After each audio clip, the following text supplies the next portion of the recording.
Hey guys, this is Mo Perspective, and welcome back to your average logical thinker. Thank you guys so much for being here. I appreciate you immensely. First, giving honor to God for waking us up this morning, blessing us, providing for us, giving us another chance to be better today than we were yesterday. So today, I want to talk about having regrets.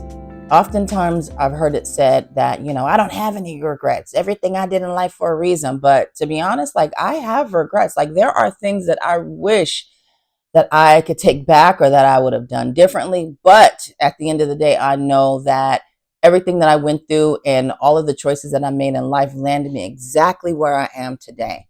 But I wanted to kind of talk about some of those regrets just to get you guys' feedback on it and just to get your perspective. And hopefully you guys will chime down below and tell me some of the regrets that you have in life. It doesn't have to be anything deep or personal or anything like that. Just share something. Like the first one I'm gonna share with y'all gonna be like, what? That is stupid. Why do you regret that? But basically, back in 2014, it was my homeboy Eric's birthday, and we served together at two bases. And he lived in North Carolina. He was stationed in Fayetteville, and I was stationed in Maryland. And so we were like, we got to hook up. Let's hook up. So we ended up meeting halfway, and the halfway point was Norfolk, Virginia. Coincidentally, I'm out here near Norfolk now.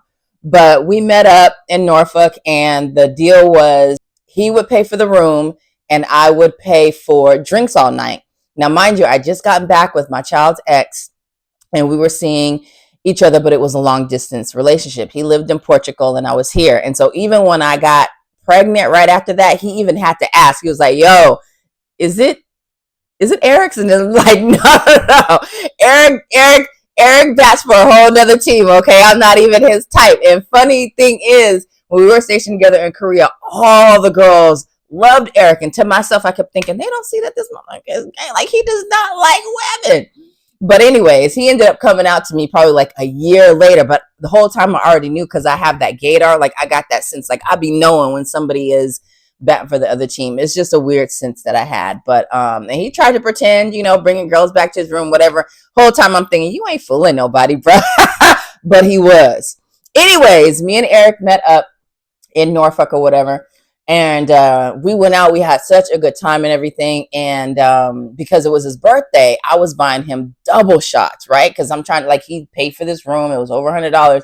I got to I got to make sure that, I spoil him, whatever. And, through alcoholic, what I'm saying? What's the saying? A way to our heart is through our liver, baby, not our stomach, okay? So I was like, let me go ahead and get him, these double shots or whatever. So I was trying to like make up for lost time because, we hadn't seen each other forever and we used to party hard when we were in Korea, okay? He even came out to see me in Germany and everything. So anyways, he's drunk. I'm kind of drinking, but not really because I had a feeling like I was, but like my body just felt different. Like it was just something about me that just felt just different, right? And I couldn't put my finger on it. Like nothing hurt, nothing. It was just a weird aura about me that I just felt. So it was like I was drinking, but I wasn't because I hadn't taken a test. I just felt different, right? And it wasn't that my period was missed or anything like that. My body just felt different. So I'm getting him effed up, right? We're having this good time. And we get back to the hotel and I order us a pizza. And I think we were like the last order that was able to be placed. And so I remember Eric is in the room. He's effed up. We're sitting on the bed, chilling, chopping it up. I'm like, all right, I'll be back. Don't do nothing stupid. I'm going to go get the pizza. I'll be right back. I go downstairs. I go to get the pizza. And there's this couple in the lobby. And they're like, oh, you got pizza? And I'm like, yes, and I'm kind of like hoarding it, like, and you can't have none. Like, what you think this is, And they was like, dang, that pizza sure looks good. Okay, I was briefly interrupted by two young men selling water. And I just had to give them a spiel about how, God made this earth for all of us to share and that it's a shame that we have to pay for water, something that we actually need to survive. I digress. Anyways, they're in the lobby and they're, looking at my pizza and I'm just like, no, like this is for me and my friend. Like you can't have none, It was like pizza sure does look good, And I didn't feel no kind of ways about it, y'all, because I think I was like the last person that ordered pizza and everything was closed at this point. It's probably like 3 a.m, right? And so I get back to the room. Eric is knocked out. Knocked out. I only ate one slice. He ate none. That whole pizza was wasted when I could have given those people in the lobby at least one slice each.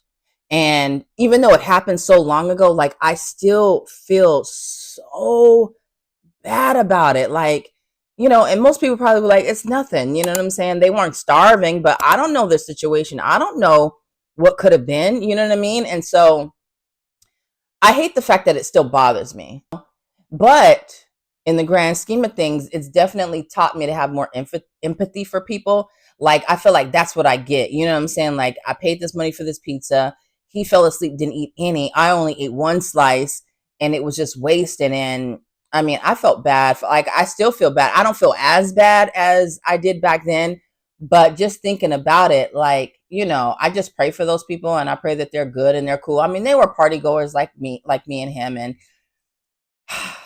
but it really is a regret that I have. If I could turn back the hands of time, I would definitely have offered them each at least one slice and then took the rest up. That when somebody is hungry, you have to feed them.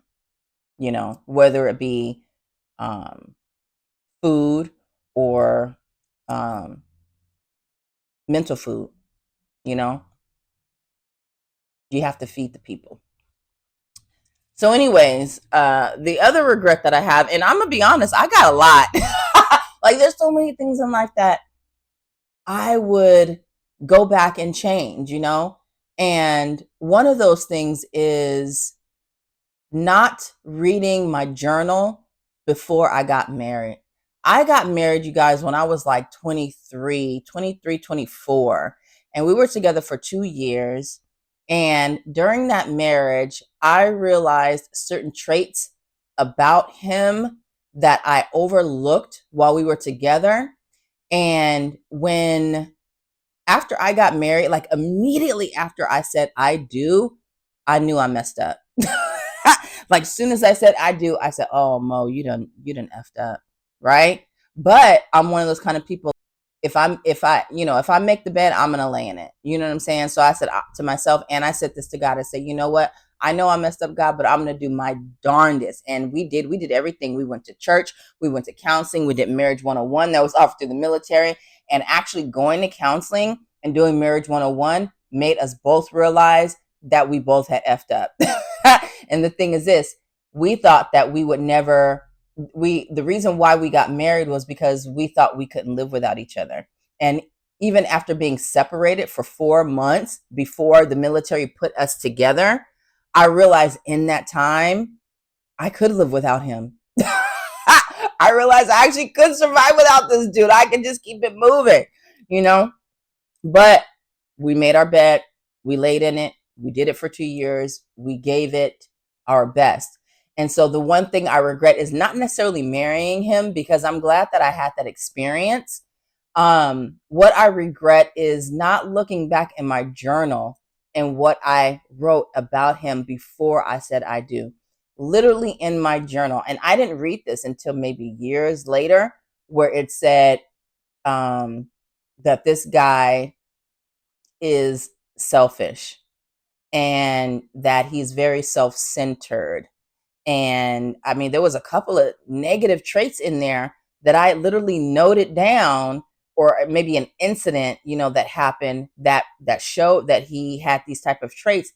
I totally, I just wish, I regret not going back to my journal and looking up certain things about him.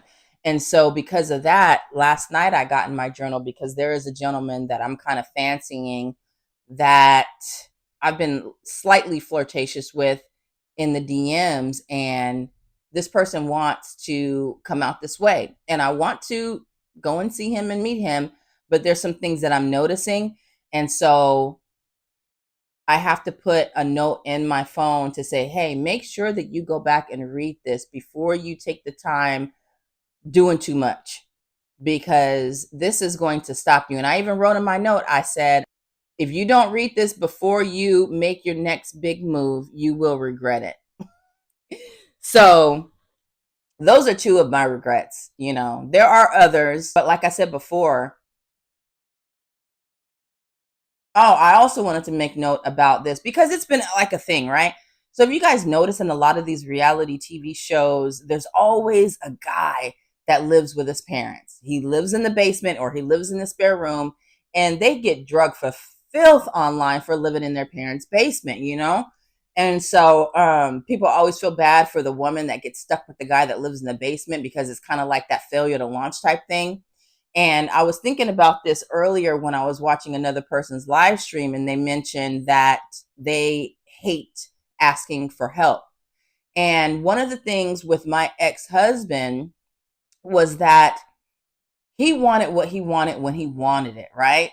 Like he had a brand new car, I had a beater.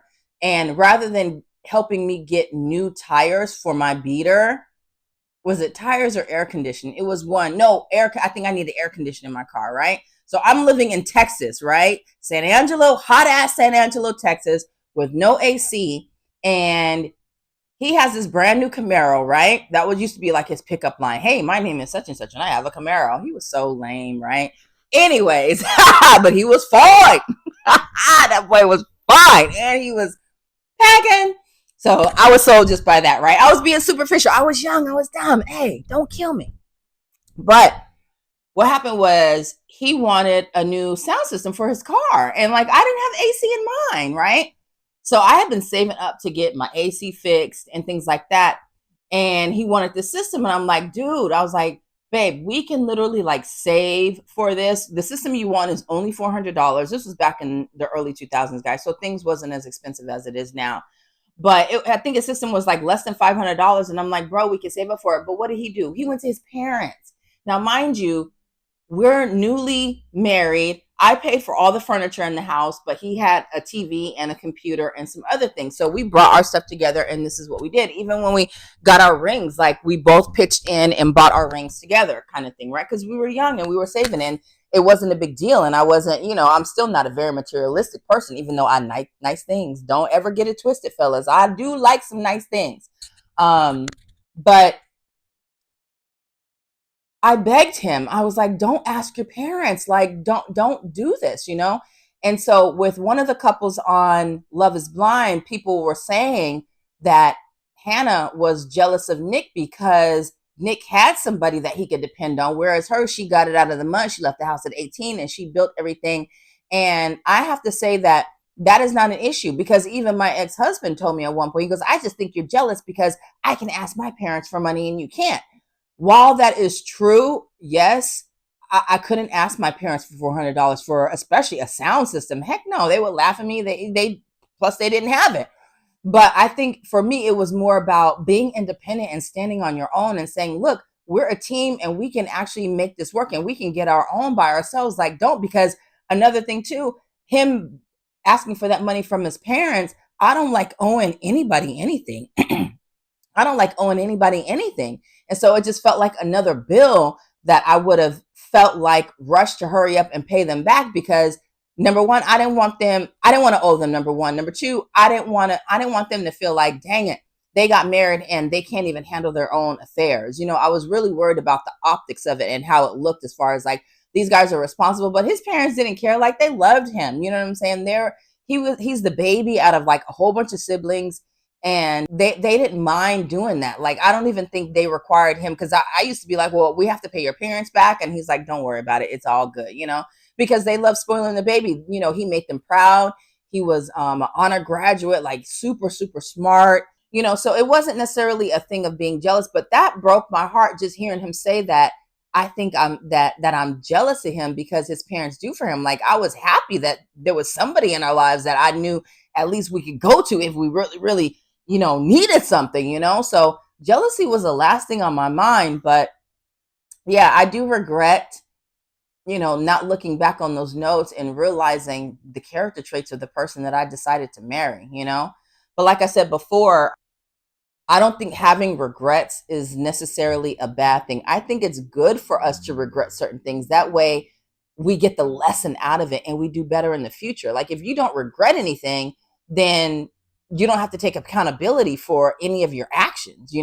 So that's my spiel. I just think that having regrets is a positive thing because it helps to shape how we move in the future. And with that, y'all, that's all I got. You guys tap in, chime in, hit that subscribe button, hit that like button, watch my video, share it if you feel compelled. But take care. God bless.